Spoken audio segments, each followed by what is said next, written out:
तर चिक्कीचा गूळ न वापरता आपला साधाच रोजच्या वापरातला जो गूळ आहे ना तो वापरून हे तिळगुळाचे लाडू बनवलेले होते। सुरुवातीला अगोदर 1 वाटी शेंगदाणे मी मस्त छान साल तडकेपर्यंत भाजून घेतलेले होते। त्यानंतर त्याच कढईमध्ये मग तीळ घातलेले आहे, छान मस्त चटचट उडेपर्यंत तीळ भाजून घेतलेले आहे आणि त्याच कढईमध्ये 1 चमचा तूप घातलेला आहे आणि जितकी आपली तीळ आहे तितकाच गूळ घेतलेला आहे।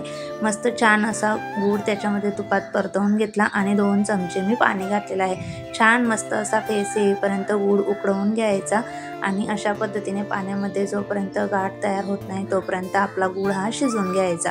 त्यानंतर पाक तयार झाल्यावर तीळ घालायची आणि 6 शेंगदाण्याची साल काढून घेतलेली होती ते घातलेलं आहे। मिश्रण छान व्यवस्थित असं मिक्स करून घेतलं।